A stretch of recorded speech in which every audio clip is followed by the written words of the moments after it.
growing up, there was a little woods that was up near where the house was, up behind the house. And I walked up there and I would just sit in there very quietly. There was a little clearing where water sometimes pooled after a rain. It got to be a game to see how quietly I could sit before a rabbit would hop by or birds would come in, or even a deer once in a while if I was lucky.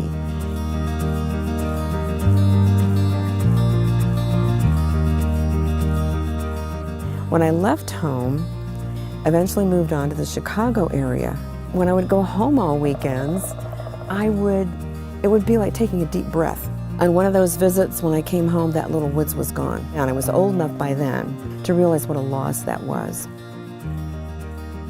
You don't know how to replenish it or how to reach out and get it back. This was it's just a living symbol to me that the land trust shares with the community.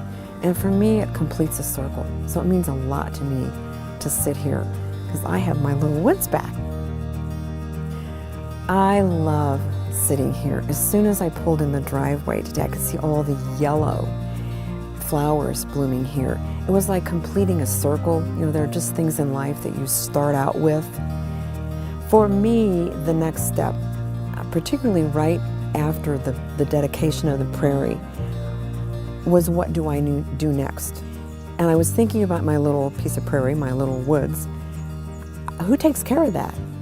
And as it turned out, one of your goals is to really talk about stewardship in the community.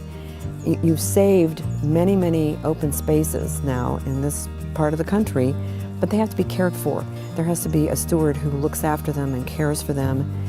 That led to more conversations to talk about what could be done, just to start with on the prairie, which then blossomed into funding the stewardship position. This became a kind of a picture for me of how I could do something. It was like what I could do to replace that little woods, that there were a group of people dedicated to a mission of preserving land of all kinds.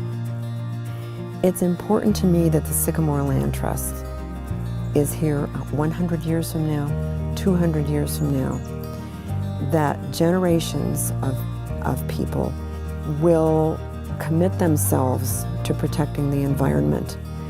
If you got a buck, if you got 20, if you got 200 or 2,000 or whatever it is, if you can give that to this organization, everyone in this room tonight may not be here all those years later, but the Sycamore Land Trust will be, only if it has continued support from all of us in the community.